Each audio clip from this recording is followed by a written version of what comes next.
輝哥飲茶，喂，飲茶啊 Chris，喂，hello，飲杯。輝哥，我知道你最近成功地賣出咗一個鐘喎，係啊，係一個咪掛牆嘅擺鐘，係咪德國製造嘅靚嘢嚟㗎，高級嘢喎鐘王嚟嘅嗰隻係。 ，Germany 喎，係啊，Germany 啊，喂，Germany 出咗名，手工係頂呱呱喎，你唔好以為即係瑞士佬得啊，德國佬得㗎做鐘掂嘢嚟㗎。認真過瑞士佬，係啊，認真過法國佬添，係係啊，嘛？係嘛？啲民族性唔同嘅，係啊，係嘛？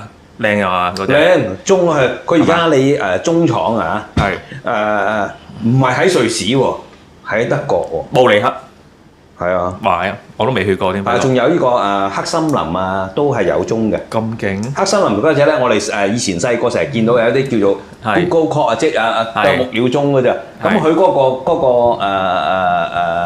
嗰個廠咧就喺個德國嘅嗰個叫黑森林啊 （Black Forest） 嗰度嚟 Black 嘅。 Forest，係啦，哇！唔係食嗰啲喎，唔係食嗰啲，佢哋德國有一個鎮咧，就係呢個黑森林係鎮嚟嘅，就話又係好出名做鐘嘅，就係做嗰個 Google Clock 啦，賣到全球都係嘅。嗱，之前咧，我記得我有段片咧，咪講過鐘同埋錶嘅，係用一個比較即係好 technical 啲角度啊，係即係 portability 啊，輝哥你記得啦，即係即係嗰啲有啲係啦擺啊，即係咩拎走啊，即係錶就可以拎出街噶嘛，係即係鐘又唔得噶啦，即係去到咁樣去到區分鐘同錶嘅分別，係你有冇印象先？有印象，亦都講到嗰啲結構啦，譬如係鐘擺啊、有絲擺啊。係拎唔拎到？即係鐘好難拎出街啊！真係咪？係啊，合唔合理先？因為絕對係拎咁大個你買咗個鐘，而家掛牆啦，係或者坐地啦，但係錶就應該可以拎走喎。係啊，其實錶同鐘嗰個功能咧就唔同嘅，係咯，即係錶咧，梗係唔使講啦，係我哋可以喺帶出街可以睇時間啦，帶出街噶嘛，係啊，你冇嚟帶咗個鐘出街，唔係袋嗰啲得，係啦，袋出街，係啊，以前嘅帶出街，袋出街，所以帶出街又得，袋住出街又得，所以有啲叫代錶，有啲叫係啦手錶係嘛係啦， ？OK，輝哥今日咧都想講由另一個角度講係鐘同埋錶。係嗱，鐘你知啦，英文大家都識啦，係咪？叫 clock 啊，係咪？係識好容易啫，係咪？小學生都識啦。係咁原來咧，即係佢嘅字源咧，去翻唔同歐洲唔同嘅語系咧，譬如拉丁文咧，都係呢個字根嘅。clocker 輝哥。Clocker 係啊，嗱，我哋講下嗱，英文咧錶叫 watch 啊嘛，輝哥。係有冇諗過點解叫 watch 嘅咧？咁樣呢個好特別。係嗱，我哋講翻中文啦，我哋叫銀聯鐘錶啦，係咪？係鐘同埋錶啦，我哋兩樣嘢都好似有關鐘同埋錶。諗點解咧？喂，其實咧同個字源學都有啲關係嘅。因為個字源點解會揾呢個字咧？其實又反映到當時即係佢哋對於呢件物品嘅理解。係嗱，clock 其實嘅意思咧係咩咧？係 bell 嘅意思，係即係 jingle bell 嘅 bell，即係啷啷啷。咁其實中文其實就對應到啊，因為中文我哋講鐘咧，鐘嘅意思你知咩意思啦？係就係 bell 嘅意思嘛，係即係會響嗰啲啊。原來最早期報時工具呢啲鐘咧，其實咧最主要最核心嗰個關鍵咧，原來唔係就咁睇嗰啲字針，係佢係要鈴鈴鈴啊，報時啊，要響嘅，即係同嗰個聲音啊，係打鐘啊，係啷鐘啊，即係我哋即係小學生係咪有啲鐘聲嘅？其實係呢個意思。嗱，中文係鐘啊嘛，就係鐘聲嗰個鐘咯，嗰個 bell 係咪？係英文 clocker，拉丁文 clocker 或者英文嘅 clock，其實都係有呢個含義。輝哥有冇趣啊？輝哥有趣喎，呢個係喎，原來真係有意思嘅喎，佢寫個詞語都係咪？所以以前鐘樓嘅意思，當然啦，你可以話都可以整啲針嘅，但係個原理就係都係要響嘅，即係嗰個 tower 係佢係要有啲嘢係叮叮叮嗱報時，即係話可能整點報時，報埋幾點嘅，一點打一下，兩點打兩下，即係嗰啲係用呢個方法去話俾你聽個時間。啊啱啊！嗱，你唔好話乜嘢啊！以前嘅教堂鐘係啊，又要報時㗎嘛，反而我聽到個聲音，咦，差唔多咯喎。佢唔係一個嘅，好似話成紮以前嗰啲鐘樓咧，好多個鐘嘅。點樣叮叮當當嘅，係咪？反而即係呢個先係最原初鐘嘅核心啊！係咪最原初就係直情唔係擺室內添，係擺戶外嘅，係公共嘅 public 嘅，唔係 private。即係呢個鐘嘅使用咧，其實係同大眾嗱個擁有權係未必係一般市民，未必係我。咁但係可能成個陣容嘅，係嘛？佢哋一報時嘅時候，咦？嗰啲係咯，啲市民知道幾點鐘喎？就話俾你哋聽，喂，夠鐘啦，放工咁樣，就一個鐘樓一響咁樣，係同 public 公眾係響有關嘅。其實唔止係嗰啲咩教堂啊嗰類嗰啲啊，即係話俾你聽嘅時間。咦？其實中國嗰啲少林寺或者係嗰啲寺廟或者係有佢哋都要打鐘㗎嘛。打鐘啊！係啊！清晨冒鐘啊！係啊，即係佢都要有一種報時嘅功能㗎。嗱啱，呢個就係，不過呢個咧就唔識得自己計齒輪，就要揾個人報。係啦，即係佢嗰度以為知道夠鐘啦，呢個嗰個打個鐘通知啲人啊。所以你中文打冷鐘以前係嘛？夠鐘啦，係咪？夠鐘個鐘字又係個鐘字，係啦，又係個鐘字咯，就係同個聲音有關。所以初報時嘅時間咧，即係嗰啲咧都係。我諗同個 bell 有關係咪？係咪？所以你英文又係咁樣，中文翻過嚟都係有個鐘字，就係 clock 就係鐘。冇錯。OK 有意思。嗱咁中文咧錶喎，輝哥。而家好合理啊！大家明咩叫錶啦？咁錶其實咧又同英文嘅 watch 咧，其實個意思有啲唔同。你有冇諗過呢個問題，輝哥？英文嘅意思啊？嗱，英文叫 watch 啊嘛。係啊。咁但係中文叫錶，嗱錶嘅咩意思咧？嗱你可以咁樣諗啦，錶其實咧就係儀錶啊、咪錶啊、水錶啊，即係可能有個 gauge 啊，有支針唔一定圓嘅，即係你乜線形化下得嘅，即係呢個叫錶。即係好無論咪錶又好，咪錶、水錶又好、電錶又好、煤氣錶，都係有個指針去顯示嗰啲。係啊，我諗佢都係咁嘅意思。係呢個 gauge，即係中文錶嘅意思。呢啲錶即係 Grand Seiko 手錶嘅意思就係你好意譯咧，其實就係 gauge，有啲指針 analog 嘅咁樣發下咁樣 ，OK， 水錶、電錶咯，佢講。咁但係英文又唔係嘅，發覺英文就唔係用呢個意思，唔係用中文呢個錶嘅意思，佢係用 watch 啊嘛。watch 嘅意思咧，其實咩意思啊？發覺知唔知啊？其實好簡單嘅啫 ，watch 嘅意思就係睇啊嘛，就係睇，即係 personal 嘅，即係呢件嘢係我嘅。就睇下呢個時間，睇。咁相對應於咧，鐘其實唔係睇嘅，輝哥，鐘係聽。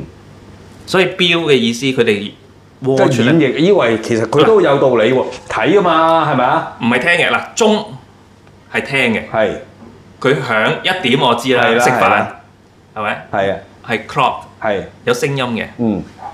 錶代表初就懷錶啦，就唔係聽嘅，輝哥。係攞出嚟 ，you need to watch， 所以叫 watch 咯。咦又有道理喎，有道理。呢個係字源學，字源學你就知道當代人點樣去理解呢件物件。咁即係起碼中文嚟講，嗰種文化點解會譯做手錶咧？就唔係用呢種咁嘅切入點啦。佢係用咪錶啊、水錶、煤氣錶啊、電錶啊，去到理解。即係一支針發下，即係嘛？或者收音機都有個錶㗎，發幾多電量啊？係咪？一支針發下，去到理解呢個計時啊，呢個 time piece 啊。咁所以我諗最能夠有共識嘅就係，或者即係最普遍嘅就係 time piece 咯，時計咯。即係譬如鐘亦都可以叫時計 time piece。係啊 ，time piece。呢個 time piece 可以覆蓋埋代錶、手錶。鐘又得，或者而家呢啲又可以叫 time piece 時計係嘛 ？OK， 咁但係時計裏邊咧，有啲人會着重嗰個聲音咯 ，bell 嗰種意思啦，應該係嘛？有啲物件會着重睇咧，唔係喎，唔係聽㗎啦呢件嘢，係睇嘅睇時間。咁有啲可能着重嗰個 gauge，嗰啲針啊發下去到顯示一啲嘢啊，會咁啦。但係亦都係。扣緊翻，都係同時間有關嘅，輝哥。咁啊，輝哥，你嘅經驗手錶，有啲乜嘢同鐘有啲好大嘅區分啊？嗱，你覺得錶就大家都知啦，大家都可以可以隨身攜帶嘅一種叫 timepiece， 即係時計嘅去睇時間啦，係咪？但係鐘咧個分別就不能夠大，只能夠喺家嗰度先至可以睇到。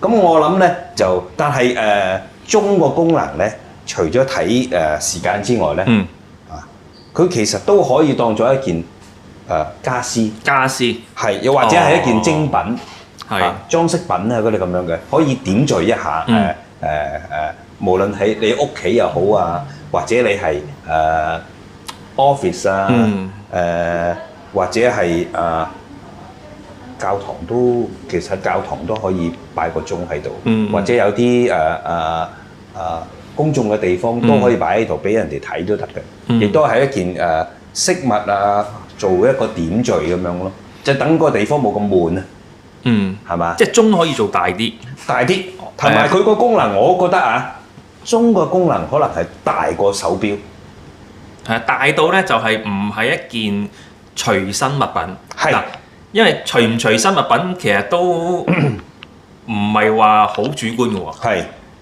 一張凳咁樣，我而家坐緊，你好難話佢係一件隨身物品喎，係咪？你唔可以帶出街㗎嘛？你點抬出街係嘛？你喺屋企用嘅啫嘛。譬如呢個又得喎，呢個可唔可以當係隨身物品咧？你都仲可以嘅，仲可以攞個袋孭住佢嘅。